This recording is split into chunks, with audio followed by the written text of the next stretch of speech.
حدیث نمبر 114 114 عن سعيد بن جهمان عن سعيد بن جهمان قال كانت الخوارج تدعوني. یہاں پر قد کا لفظ ہے، اگر کسی کے پاس کتاب میں اگر قد کا لفظ ہے تو اس کو نکال دیں. قد کا لفظ میں کافی کتابوں میں تلاش کیا، یہ قد کا لفظ اس میں اضافہ ہے. كانت الخوارج تدعوني حتى كدت أن أدخل فيهم فرأت أخت أبي بلال في النوم أن أبا بلال كلب أهلب أسود عيناه تذرفان فقالت بأبي أنت يا أبا بلال ما شأنك أراك هكذا وكان أبو بلال من رؤوس الخوارج. رواه ابن أبي شيبة وعبد الله بن أحمد واللفظ له إسناد صحيح. یہ تھوڑا سا یہ روایت کے پرنٹنگ میں کچھ مس پرنٹنگ ہے، میں بتاؤں گا، آپ تھوڑا کریکشن کر لینا. سب سے پہلے سعید بن جہمان. یہ سعید بن جہمان کون ہے؟ یہ ان کا نام لکھیے آپ، ابو حفص سعید، ابو حفص سعید بن جہمان السلمی. ابو حفص سعید بن جہمان السلمی، آپ تابعین میں سے ہے، اور عموماً کتب تاریخ میں اور کتب تراجم الرجال میں جو ہے ان کی تاریخ وفات نہیں ہے، تابعین میں سے ہے. تو سعید بن جہمان روایت کرتے ہیں کانت الخوارج تدعونی حتی کدت ان ادخل فیہم. خارجی لوگ مجھے اپنی طرف دعوت دینے لگے کہ آ جاؤ جہاد پہ چلنا ہے، آ جاؤ حق کا نعرہ بلند کرنا ہے، کیسے باتیں بڑے اچھے کرتے ہیں. تو وہ مجھے دعوت دینے لگے اور مجھ پہ محنت کرنے لگے، یہاں تک کہ مجھے یعنی قریب تھا کہ میں ان کی پارٹی میں اور ان کے گروپ میں شامل ہو جاتا، قریب تھا کہ میں ان کے گروہ میں شامل ہو جاتا. فرأت اخت ابی بلال فی النوم. تو ابو بلال جو پچھلے روایت میں بھی ہم ذکر کر رہے تھے، 2 روایت پہلے، ابو بلال یہ خارجیوں کا ایک بہت بڑا آدمی تھا یہ. تو اس کی بہن، ابو بلال کی بہن خواب میں دیکھی، فرأت اخت بلال فی النوم، ابو بلال کی بہن نے خواب میں دیکھا ان ابا بلال کلب اہلب اسود عیناہ تذرفان.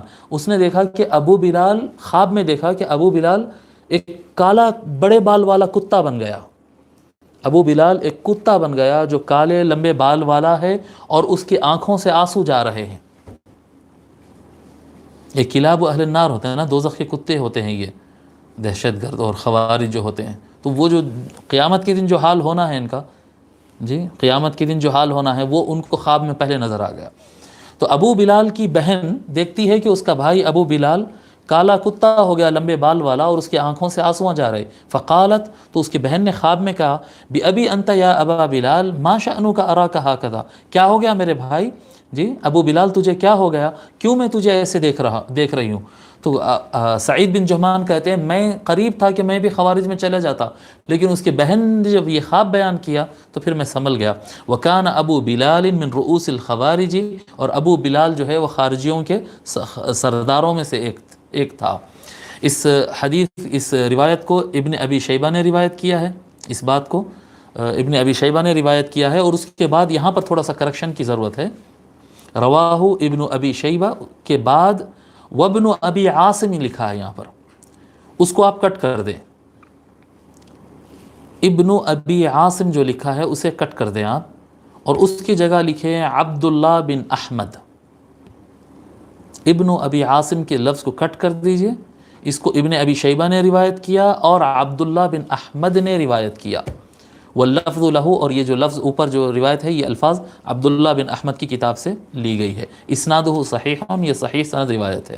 یہ ابن ابی عاصم اوپر لکھا ہوا ہے، لیکن اگر آپ اس کے حاشیے میں فٹ نوٹ میں اگر دیکھیں گے کتاب میں تو عبداللہ بن احمد فی السنہ ہی لکھا ہوا ہے. ایک نام ابن ابی شیبہ ہے، پھر نمبرز ہے، نمبرز کے بعد عبداللہ ابن احمد ہے. تو نیچے فٹ نوٹ میں ریفرنس اس کا صحیح آیا ہے، اوپر عبارت میں مسٹیک ہو گئی ہے. اب یہ کتاب جو ہے ابن ابی شیبہ یہ تو پرانی ہے، ہم لکھ چکے ہیں سابق میں، لیکن عبداللہ ابن احمد جو ہے یہ اس کے بارے میں آپ لکھیں. کتاب کا نام ہے السنہ.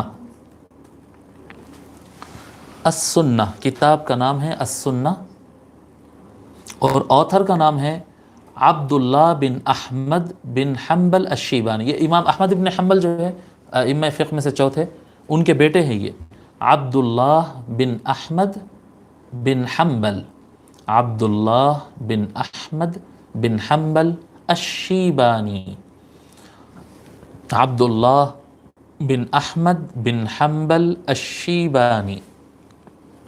آپ کی وفات ہے 290 ہجری. امام احمد بن حنبل کے بیٹے ہیں آپ.